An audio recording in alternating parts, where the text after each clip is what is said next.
didn't know till today that there's evidence from years ago that there's something there. Europa is one of the most fascinating bodies in the solar system. We think beneath its icy surface is a global ocean, twice the volume of all of Earth's oceans combined. In the late 1990s, the Galileo spacecraft explored the Jupiter system. It made about a dozen flybys of Europa. It took observations from its cameras and from its magnetometer.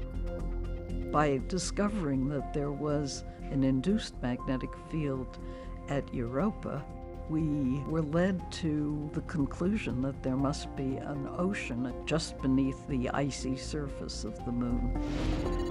But there were some strange signatures in the magnetic field that we had never really been able to account for. Images of Europa from the Hubble Space Telescope have hinted at gases that might have come from plumes erupting at Europa. The Hubble images had given an estimate of the height and width, and I knew how fast Galileo was moving relative to Europa.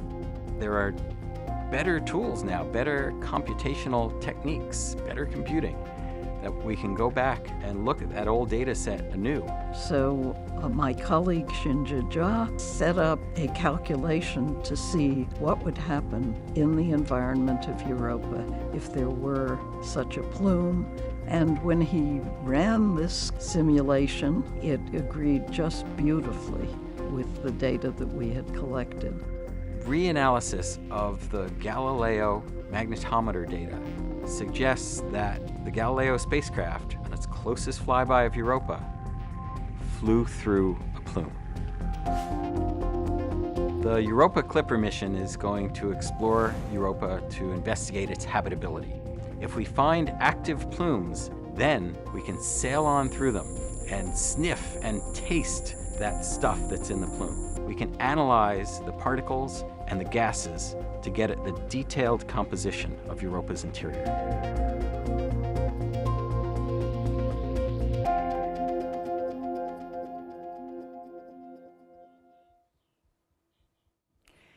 Good afternoon. I'm Lori Glaze, the Acting Director of the Planetary Science Division at NASA, and I'm really excited to be here today talking with planetary scientists about this recent result confirming plumes on Europa. I'm joined today by my co-pilot, Joanna Wendell. Joanna is a communications specialist here at NASA, and to my left is Dr. Elizabeth Turtle from the Johns Hopkins Applied Physics Lab. Zibby is interested in the moons of the planets in the outer part of our solar system. To Zibby's left, we don't have her yet, but we have Dr. Shinja Jia, who led the research that we just saw about in that video. And Shinja is from the University of Michigan, and he's interested in magnetic and plasma environments on the planets and their moons. And I'm hoping we'll also be joined by Dr. Margaret Kivelson from the University of California, Los Angeles, and she was a scientist on the Galileo mission, and she led the magnetometer investigation that discovered the ocean on Europa. So with that, I think I'd like to toss it over to Joanna, and would you like to kick off this discussion? Yes, I would. This is a super exciting new line of evidence for Europa plumes, which is awesome. But I think before we really get into the nitty-gritty of these findings, we should really back up a little bit and figure out what is Europa and where is it? Europa is one of the large moons of Jupiter, the planet Jupiter. It's somewhat smaller than our moon, and out at Jupiter's distance from the sun, Europa's surface is covered in ice, in water ice. Yeah. But beneath that water ice layer, there's evidence that there's a liquid water ocean. Wow. Which is really exciting. That is so exciting. And it's so far away from the sun. So we know it's covered in ice, but how does an ocean survive out there? A liquid ocean survive way out there? Well, there's an interaction between the different moons of Jupiter. Yeah. Io, which is the closest moon to Jupiter, Europa, and then Ganymede. And they're in what's called a resonance, Yeah. which means kind of like when you're pushing someone on a swing, Yeah. every time they come back, you give them a little more Yeah. push, and the moons do the same Cool. thing to each other in their orbits, and that actually generates a lot of energy. Wow. So Io has silicate volcanoes, just like Kilauea that's Yeah. erupting right now. Yeah. Right. And as you move further out, the moons get progressively colder. Okay. So Europa still has an icy surface, but a liquid water ocean underneath.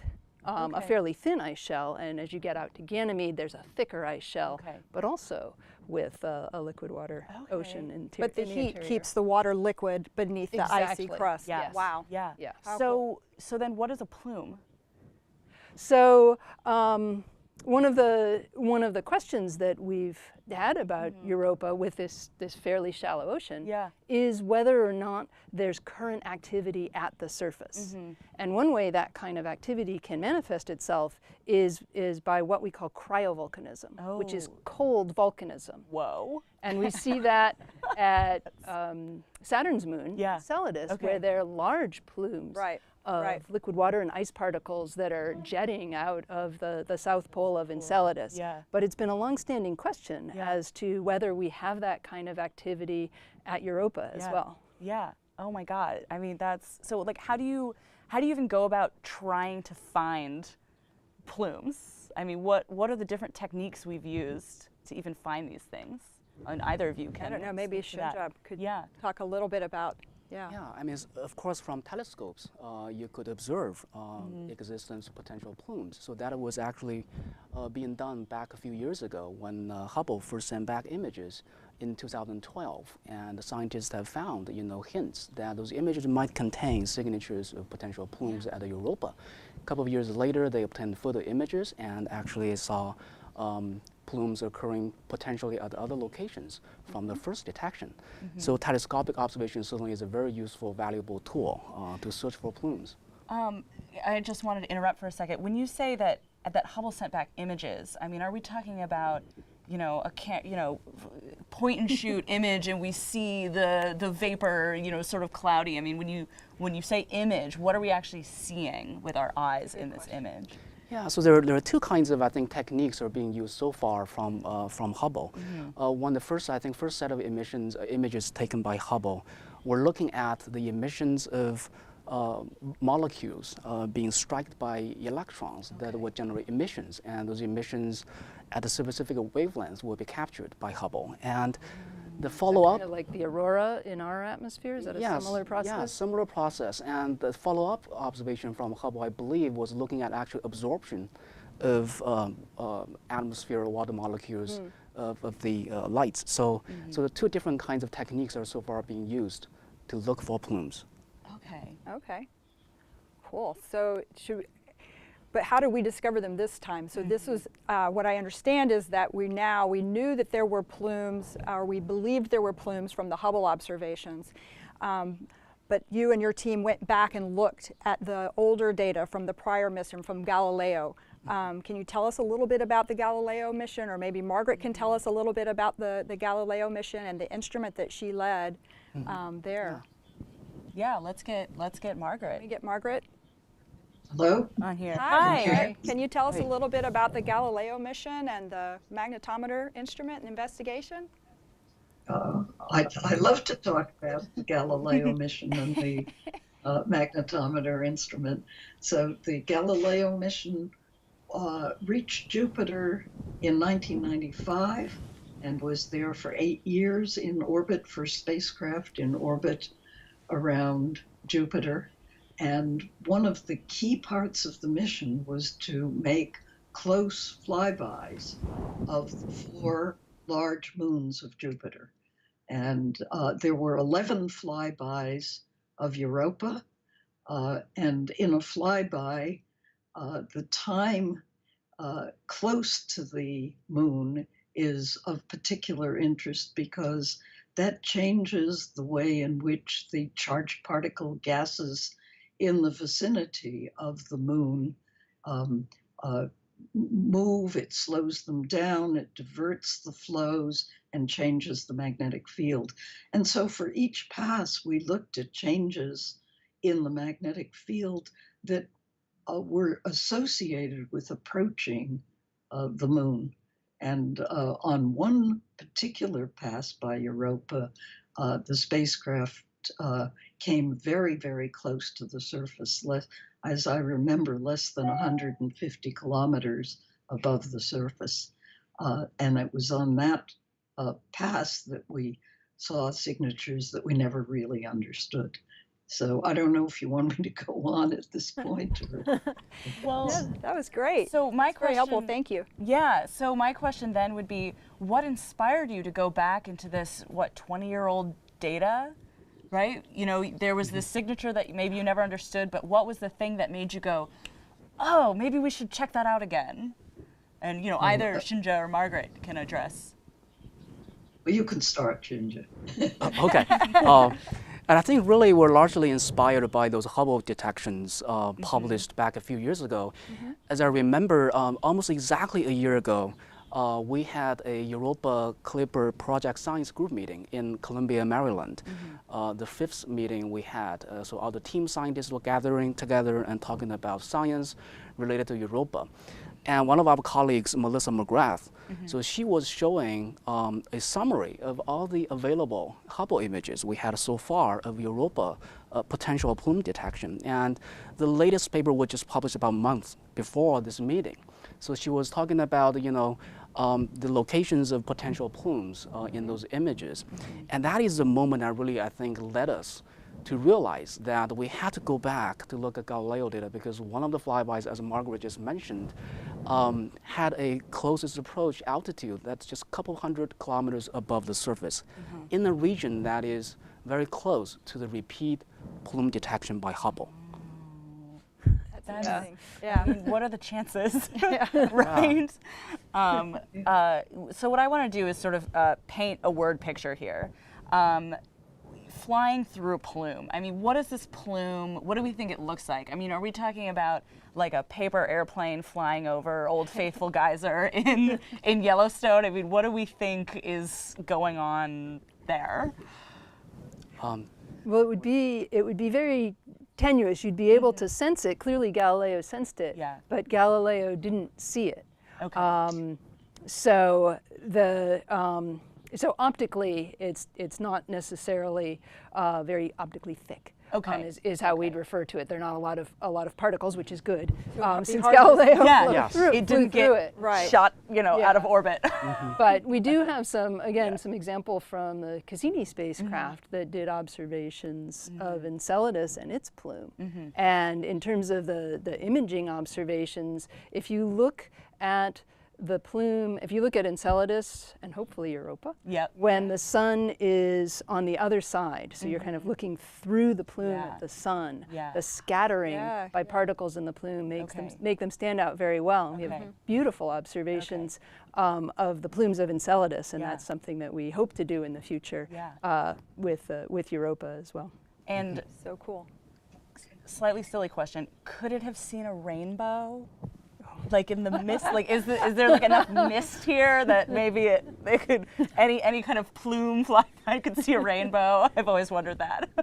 I don't know that there's enough signal at the different wavelengths wavelengths. to be able to Right. pull that out, but we Scatter, will. yeah. With Europa Clipper, look at plumes with a variety of wavelengths. So Perfect. stay tuned. Maybe our first interplanetary rainbow Yeah. coming up. And presumably you'll do the same sort of experiment where you can put the sun behind the plume and see it, and perhaps see if it's possible to optically see it. If Exactly, it's thick enough. exactly. Okay. That's one of the things that Okay. we've worked into the plans To the design. with both the cameras on Europa Clipper and the ultraviolet spectrograph, which will be much more sensitive. But there are a number of other ways that we can look for current or recent activity. In terms of, I mean, you can look directly for it. You can also look for thermal signatures or what does that mean? particulates. So you can look to see if there's heat Okay. coming from the surface. And Yeah. in fact, there is some evidence that there may be heat in near the same region that the plume was seen, correct? Yeah, so the plume we identified in this particular study falls within the general region that we call thermal anomaly that has been observed back again in the Galileo era, published by scientists in the 1990s. And so it appears to be that general region seems to have elevated temperature compared to the surroundings. Okay. And why is that interesting? If there's a region of heat, we're talking, of course, about ice, so it's not hot, but hotter. But it's hot. It's hot for It's for hot ice. for yes. ice. Yeah. So Yes. what is the significance of that thermal anomaly? So this region of elevated temperatures. So that would tell us that it would give us information about how much activity there is, how Okay. much heating Yeah. is going into Europa, how it's being focused. It also helps us understand the nature of the ice shell itself. Okay. And one of the things we're particularly interested in is exchange processes where we may get material like a plume, where material is coming from the ocean through the ice shell to the out above Europa. And so it would be really important to understand the temperatures of the material that's coming up, of the ice shell beneath it. Okay, gotcha. Very cool. I wanted to thank you, Margaret. Thank you so much. And we also, it looks like we have a question from the media here, a question from Will Dunham from Thomson Reuters. And the question is, to what degree do these findings suggest that Europa possesses the conditions to harbor microbial or other life forms? And do these findings change your views about Europa as a leading candidate for hosting life? I'm going to direct that one to Zibby again, I think. I don't know. Well, we know that Europa has a lot of the ingredients necessary for life. Certainly for life as we know it, there's liquid water, there's energy, there's some amount of carbon material. But the habitability of Europa is one of the big questions that we want to understand. And one of the really exciting things about detection of a plume is that means there may be ways that the material from the ocean, which is likely the most habitable part of Europa because it's warmer and it's protected from the radiation environment by the ice shell. So there may be ways for material from that ocean to come out above the ice shell, and that means we'd be able to sample it. So that's one of the reasons this is so exciting. Just to sort of back up about the Galileo data, was Galileo able to tell what was in the plume? I think the data we have, the two data sets we analyzed in this study, magnetic field and the plasma wave data, they do not directly tell us the makeup of the plume, the composition of the plume. What we inferred was, it's likely, highly likely, given the composition of the near surface material on Europa, and we think it's, if it's a plume, it's largely composed of potentially of water. Okay, great. Cool. I think we have another question. All right.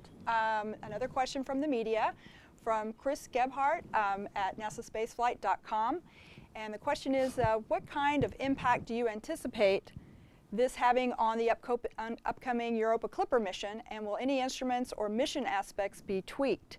And I think this is kind of a general question for all of us. I know Zibby's very heavily involved in the Europa Clipper. She's actually leading the cameras on that mission. So I'm sure she has thoughts, but I'm kind of opening it up. I'd like to know if other people think that this could have an impact. I don't think it will tweak the instruments at this point. The instruments were specifically selected to be able to search for and study exactly this kind of activity. So we have the right instruments already on board. Whether or not the trajectory can be tweaked so that the spacecraft flies closer to this area. We're obviously limited by the laws of physics, so can't get to every part of the surface close up. But that's an area that would be able to tweak. So as will well the as orbits be able to get deep enough to get down and fly through the plumes again? So the closest approach altitudes for Europa Clipper get down to 25 kilometers. Wow. So they're very close. Now, whether that 25 kilometers can be done. Oh my God, that's like, Yeah, it is. oh my God. So whether we can get that close in the region where the plume material has been detected is limited, again, by the trajectory of the spacecraft. So I don't know if you've looked at how close Clipper gets to that area. I think in general, as far as I know, as its current plan is, Clipper, as you just said, ZB, will conduct more than 40 flybys, close flybys of Europa, and over 40 of them will have flyby altitudes at close approach less than 400 kilometers high. And that certainly itself is good news because the plume we identified in this study, we saw the strong signal between the altitudinal range of 200 to 400 kilometers. So the closer you get to the surface, probably the chance you're seeing signatures of plume will be higher. So I think in that respect, Clipper certainly is in a very good position. And so I think maybe the project, we have to look more carefully at, which region is being covered by all these very low altitude flybys. Right. Okay. Interesting. So it's less about the instruments changing and more about maybe where we send them, or Right, and the observational Right, strategy, and right? the This observational gives us strategy. an initial place to start looking. I mean, obviously, Right. the plan was to do as global a search as Yeah. possible for plumes. Yeah. But this gives us a place to target initially. Yeah. Oh, So that's what so kinds of things are we actually looking for in those plumes? This is where we're talking about the ability to fly through the plumes and identify that the plumes are there.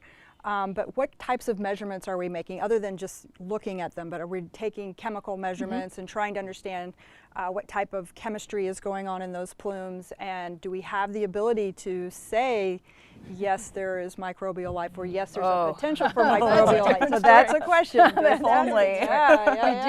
We do have instrumentation to be able to detect particles, to be able to make chemical measurements. There's a mass spectrometer that would be able to tell what the chemical components of the plume or the atmosphere of Europa. Europa has a very tenuous atmosphere, but nonetheless there's material there, and so we'd be able to look at that. Right. And we'd be able to detect dust particles. We'll get information about composition. But it's a long stretch to go from being able to measure the specific composition to being able to detect. I know, it's a big jump. Yes. That's a really, Yeah. and I think it's important for us to all really understand just how hard that is to do, to actually say we've detected something that's alive. That's a really big jump. Yeah, Right, so we have to take the steps in order to get there, right? Yeah. Right. To get all the way to that. Unless, we put a GoPro on it and see the flying space lizards. I don't know. If only. If only. So we have another question here. This is from Twitter user Manish. He asks, why is Europa considered by many to be the most likely place in the solar system to find life? Great So question. it's a good question. It is certainly one of the, a high probability location in the solar system, but certainly not the only location that we've identified in the solar system that could potentially be a place where life is harbored. So just some thoughts there. Well, we know there's liquid water, and that's, of course, for life as we know it, required. Right. And so that's one of the reasons. And at Europa, the liquid water is fairly close to the surface. Right. But as you say, there are a number of places in the outer solar system that may be habitable. Enceladus has a similar, liquid water ocean that is venting. Which one's bigger? I always forget that. Enceladus is much smaller. Okay. Is much smaller. Right. Yeah. So just to kind of review, so Enceladus and Titan are both moons of Saturn. Right. So they're a little bit further out. Yep. But, do you think we're more likely to find life on Europa than at Enceladus or Titan, or is it fairly even, or is it just more challenging in some of the other environments? It's hard to say. I mean, that's one of the reasons that habitability is such a key thing to study, because we really right now have only the one data point. Right. And so what we want to do is gather more data points, and we have different environments at these places. Titan, for example, has a very rich carbon chemistry. And so it's kind of a carbon world as well as an ocean world. And so that's a different dimension in terms of the question of habitability. Yeah. So we have a great question from Facebook user Antonia, which is related to what we were just talking about, which is, are the plumes generated by the same physical causes as on Enceladus? So we were talking about, we know there's plumes on Enceladus. We now have plumes on Europa that are confirmed. So is it the same physical process that's causing these plumes? And maybe we can start by talking about what are those processes. Right. What do we think is causing the plumes, and is that maybe also happening on Europa? Right. Okay. So Shinjo, Yeah, I think what do you there have think? been suggestions, theories, models being put out trying to understand, for example, Enceladus, why plumes exist at Enceladus. There were the suggestion has been, this tidal flexing. Right, right. When you have a ice cover floating above a liquid layer, and as the moon is orbiting around its parent planet, I mean, Enceladus is Saturn, and the Europa, we're talking about Jupiter. So it changes its distance relative to the parent planet. So this flexing is changing as well. So depending on the orbital phase, how close and how far the moon is away from the planet, you might see at some locations, it's squeezing, trying to squeeze the moon and making this material coming out into space. And that has been, I think, fairly well established at the Enceladus when Cassini sent back a lot of data that allow scientists to see this correlation, the orbital phase. At different places in the orbit, there's more of an eruption more of or less of an activity eruption. than Right. other Yeah, places. exactly. And that's the thing we still don't quite understand, I think, at the Europa, because Right. of very sparse, very few data points we have so far. Yeah. And when you say this, the flexing sort of squeezes the material out, do you mean like squeezing a toothpaste tube and the toothpaste comes out? It's kind of squeezing the, what's... I think it's more a case that when there's extension in that Okay. region, when the crust is stretched, Yeah. it allows material to escape. And then Gotcha, when there's gotcha. compression, when it's being pushed together, there's less material that escapes. Okay. Yeah. Yep. Gotcha. Right, Gotcha. right. We've got another great question here. We've got lots of good questions.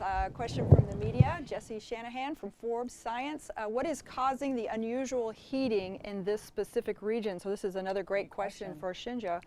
Yeah, See that it's warmer there, but what warmer do we there, think yeah. is happening? Yeah.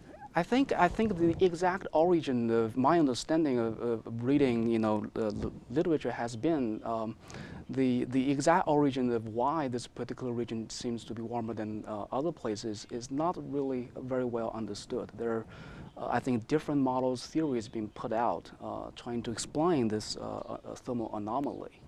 Could be internal, but also could be tied to the surface material. The thermal properties are different due to other processes. So I don't think we really know exact origin of the anomaly at this particular region. Or how long-lived it is. Yeah, how long We don't it know lived, how long yes. it's been. Exactly. That's a yeah. good point. That's a very good point. Although the comparison, being able to compare the Galileo data to the upcoming Clipper data will give us a bit of a, not geologic timescales, Yeah.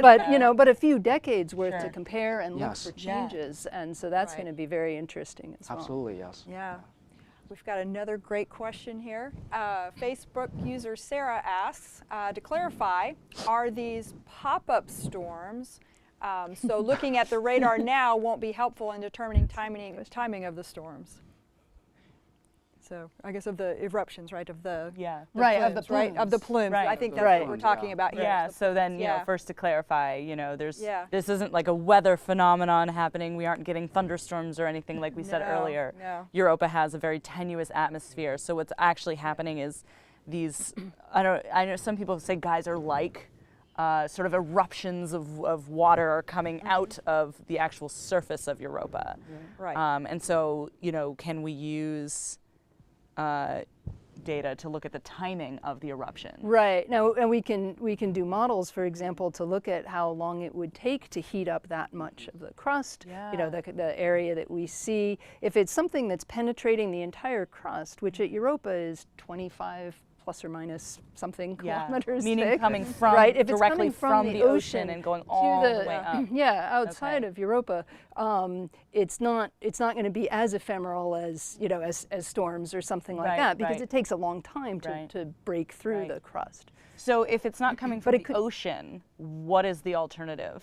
Where else could it be coming Yes, that's a good question. There could be diapirs, or areas in the crust where warm water has risen up in the crust and is closer to the surface. And there are some areas, we call it chaos terrain, that are just, they're just spectacular on, That's a cool name. Europa. Yeah. And if you look at them, you can see they're plates of Europa, the shell, and you can see how they've moved around on top of this region. And so that suggests that there has been mobile material, possibly liquid water at depth, that they've been able to move around on, like icebergs, in the in the sea here on Earth. So before we go to the next question, if I could, so I think one of the things I had trouble wrapping my mind around was cryovolcanism versus the volcanism that we're very familiar with. So so you have the ocean down there, and then maybe some kind of isolated spots of warmer water closer, maybe.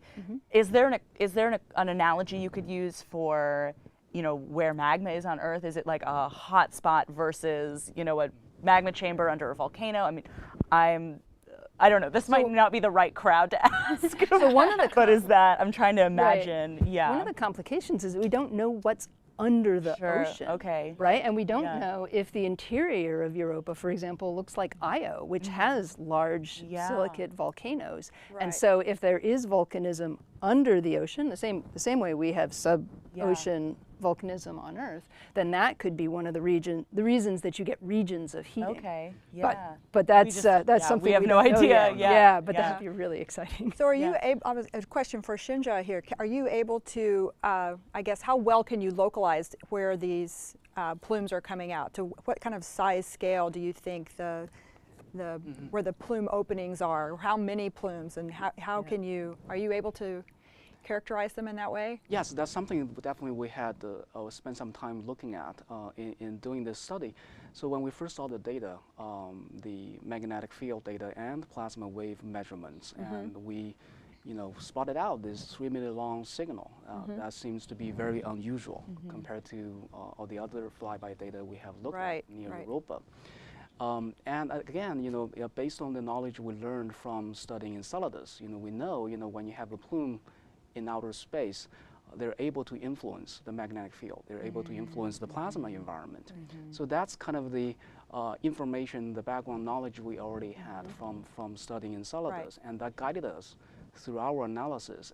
But to really make sense of the data, to really interpret the data, we had to go for numerical modeling. And it's exactly during the numerical modeling we had to test different plume models in terms of location, in terms of its size, in terms of its density, column density, for example. And I think luckily, Hubble images are very, very valuable in that sense, because you can see from those images how big roughly the plumes are. And they also tell us, they infer column densities for the potentially detected plumes. So we use those as constraints in our numerical computer model. And we tested a large number of plume models with the same kind of characteristics we saw in the Hubble images. And when we find out this one seems to have a very good match to the observations for the magnetic signal and plasma wave emissions.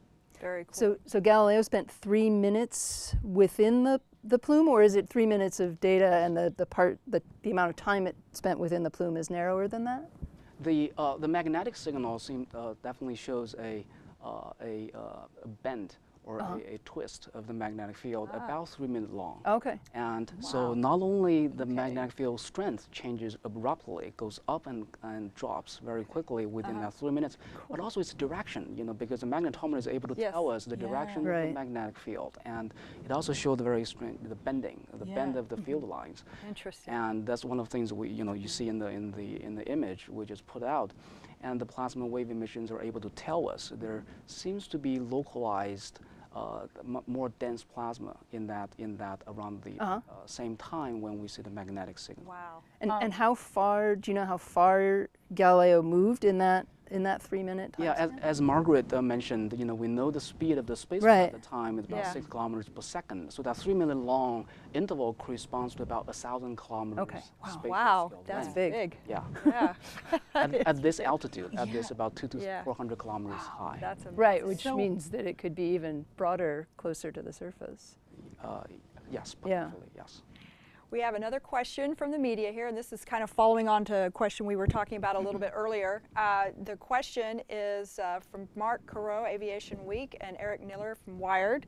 Have similar questions. Will Clipper have a means of detecting biomarkers, and how might the instruments compare to the ones on Cassini? So we've already talked a little bit about the ability to detect biomarkers, but it's a good question about how the instruments are similar or different from what flew on Cassini, because Cassini did fly through the plumes on Enceladus and made some observations there as well. So it'd be interesting. Can we?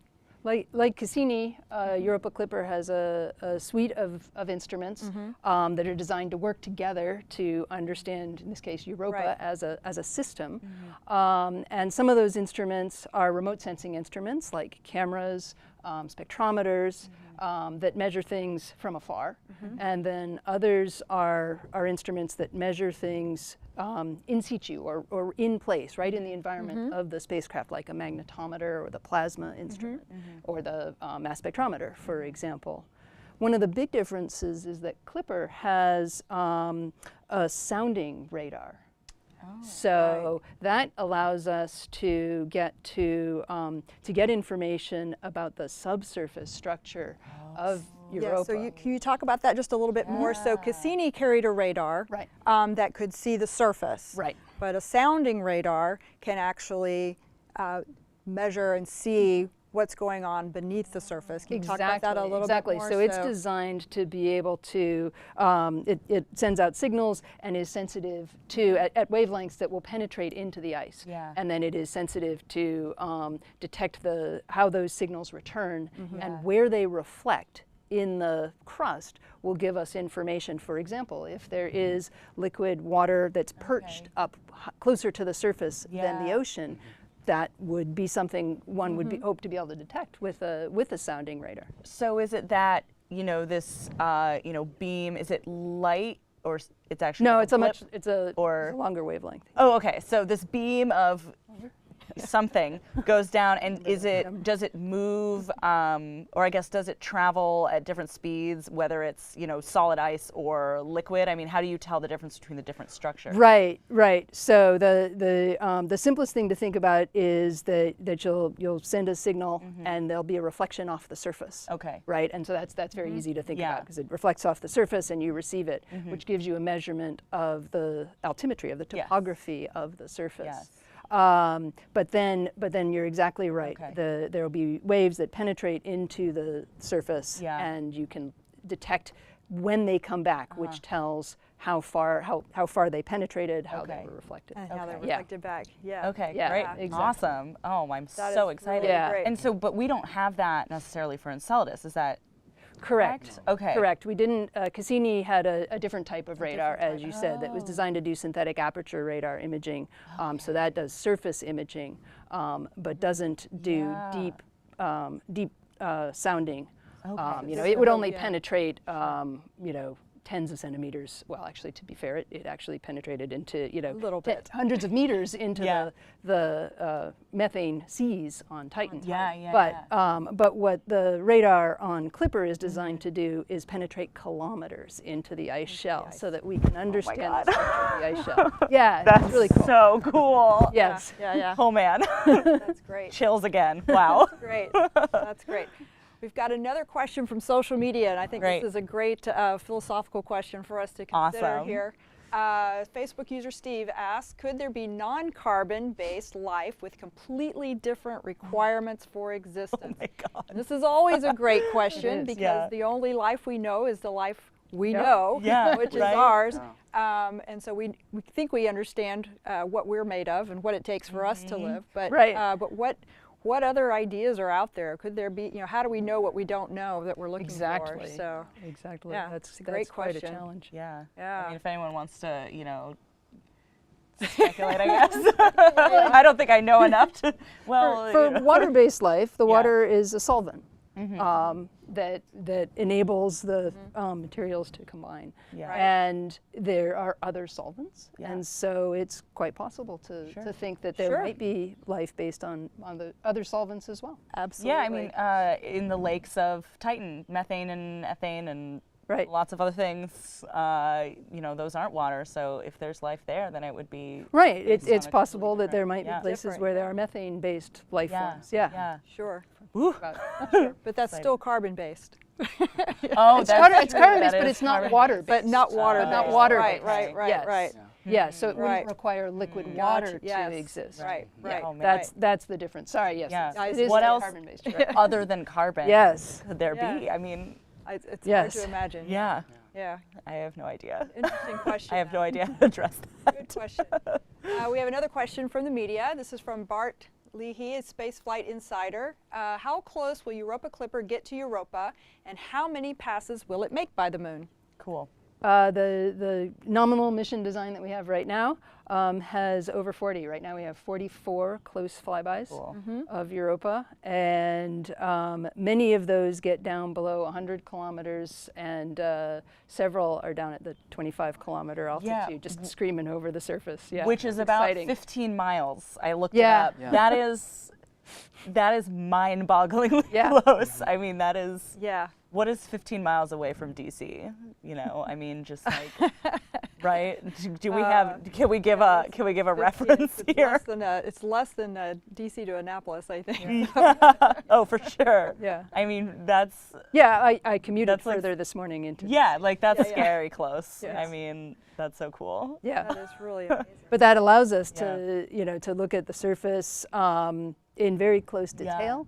And it makes it easier to measure the atmosphere because there'll be more material closer to Europa. If there are plumes, the further down into them, the better sensing of the closer material. you get to the source region, the better. Exactly, and that's also better for measuring the magnetic field too. Exactly, yes. Yeah, if you get too far away from the plume proper, let's say there is indeed plume, then the signals will be contaminated with other effects. You know, the plasma is interacting with Europa constantly. So if you're too far away from the plume region, you may not have a chance to really tell a lot about the plume. And what different aspects of the plume can you find out from getting that close? And would you be able to see, material falling back onto the planet, or excuse me, the moon? Right. Well, one of the challenges of Europa compared to, say, Enceladus is that Europa is much bigger. So there's a lot more gravity. So when you see these images of Enceladus with the plumes stretching out almost as far above Enceladus as Enceladus is large, that's possible because there's so little gravity holding material back. But on Europa, material won't be able to get as high, especially some of the particulate material. So being able to fly lower through the plume gets you closer to the source and therefore makes it possible, hopefully, to sample more of the material that's coming out. Yeah. Okay. I've got a question for Margaret. She's with us here. And so, Margaret, could you talk a little bit more about the magnetic field and the measurements that you took when you were at Europa? And Shunjan has talked a little bit about the magnetic signal that he saw in the plumes, but just kind of in general, what's the magnetic field like at Europa? And how many places in our solar system do we have a magnetic field? Well, that's good. Let's start with how many places do we have magnetic fields? Not all of the planets have planetary magnetic fields. So Mars doesn't have a planetary magnetic field. Venus doesn't have a planetary magnetic field, but little Mercury does. So, and all of the giant planets. And as the Galileo made multiple orbits through the Jupiter system, we established how the field varies with space and time. And then we found each time we came close to one of the big moons, the field deviated from what had been present if the moon hadn't been there. And it's almost as if a boat is going through the water and that pushes the water to the side and makes waves on the side. So as the material of Jupiter's environment encounters one of these moons, it gets diverted, it gets slowed, and the magnetic field changes magnitude and bends, and we can relate all of those changes to properties of the moons. Wow, that is amazing. Yeah. And so how does the plume interact? Is it interacting with the magnetic field? I mean, how are we using the magnetic field to actually, and the plasma environment to find the plume? Yeah. Okay, that's a good question, because the material that is coming out from Europa is probably electrically neutral. It's probably dominated by water vapor, which is a neutral material. But there are lots of energetic particles in the environment of Europa, and they ionize the material that is coming off. So they make it an electrically charged material, which can carry currents. And it's those electrically charged parts of the plume that cause the changes in the magnetic field that Shinja modeled so well, and change the density of the electrons in the environment that were measured by the plasma wave instrument. So it's not a direct effect on the environment from the plume. It's a two-step process. Okay. Wow. Thank you so much, Margaret. Yeah, That's thank great. you. We've got another question from social media. This is a Twitter user, Deepak, asks, what's the temperature on Europa, and can bacteria survive at those temperatures? And we haven't really quite got this question from that angle yet. Mm-hmm. So what do we know about the bacteria, and could they actually survive at the temperatures that we think Europa? Well, the surface temperature is quite cold. Right. Just a little bit. Just a little Well, how chilly. cold Now, is quite yeah. cold? How cold is quite cold? I don't remember the I can I can don't look remember that up the right top of here. my head. The equator is Let's about see. Cold 100. is, It's about 100. Yeah, Thank near you. the Kelvin. 100 about 100 Kelvin, Kelvin. which is minus 173 173 in Celsius, In and you're going to have to figure out what that is in Fahrenheit for me. Right. Let's see. but that's pretty darn cold. But how It cold is. we've talked about it being warmer in the water. Clearly, Exactly. it's a liquid water, Yes. and in part it could be colder than the freezing temperature of water, because it could have salts and other Right. types of chemicals in the water. So it could be a little Right. colder than water, But we know there are bacteria on Earth that can survive in very extreme temperatures. Yes, yeah. And certainly liquid water in the interior of Europa would probably be quite toasty for some of those. Okay, For some of those okay. bacteria. Whether there are levels in the in the ice where things can survive. right. That's a good question too. exciting Right, question to study.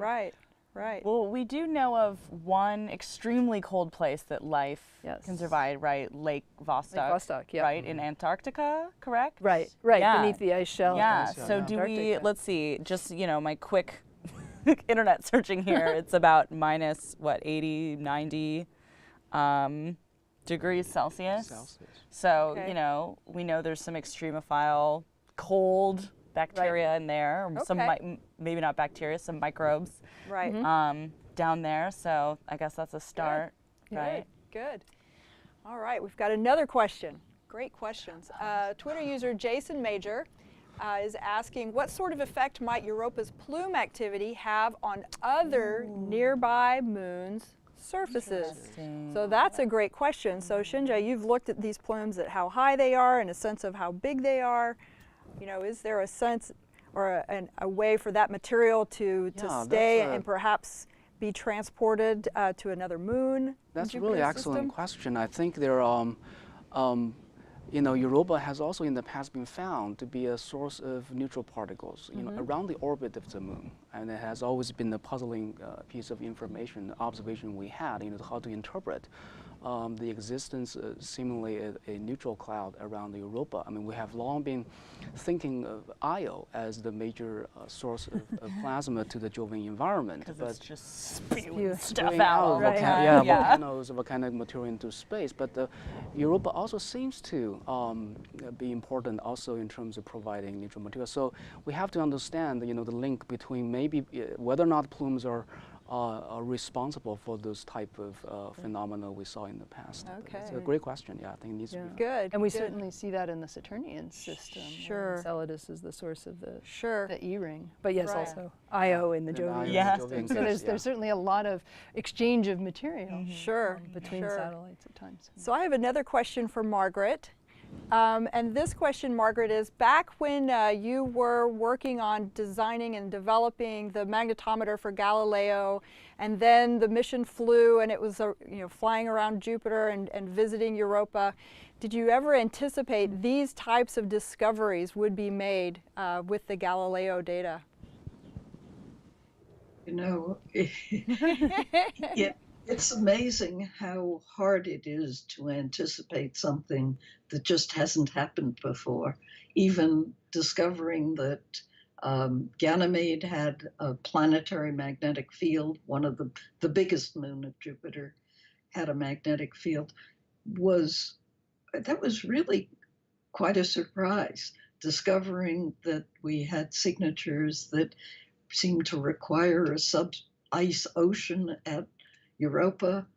Again, it had been discussed as a possibility. So we were aware of the possibility, but it was certainly not of something that we thought was highly probable. And then when we saw that there really was a signature of an ocean, it was quite an aha moment. So no, I don't think I would have anticipated this, and certainly not anticipated that we'd be finding out about plumes 20 years after we acquired the data. That's amazing. That's just incredible to be involved in those types of incredible discoveries. Yeah. Thank you so much, Margaret. We've got, I think, a few more minutes left for some of our discussion, and then we've got a video to kind of close out our hour here. Yeah. So maybe a few other topics. Well, for one thing, I want to ask what people want, what you would like the people that are listening and watching, what you'd like them to take away from this discussion and what we've learned from these.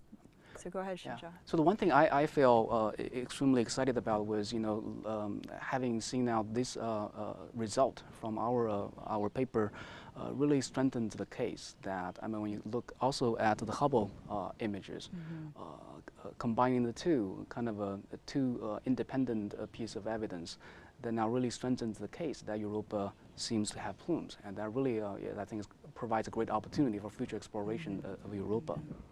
Okay. All right, and I've got a quick media question they want us to squeeze in here yep, before absolutely. we close out. So how important is it to send a probe back to Enceladus to get comparative data? And this is from Marcia Smith at Space Policy Online, and this is a great question. So we're saying after Europa Clipper? After Europa, yeah. I mean, That's one of the exciting things in the outer solar system is the diversity of the types of objects we've seen. And we've today have only talked about the moons of Jupiter and Saturn. Only a few of the moons. only a few of those, right. And the diversity of objects and the questions we have about moons as we get further out in the solar system, about Ariel at Uranus and Triton at Neptune.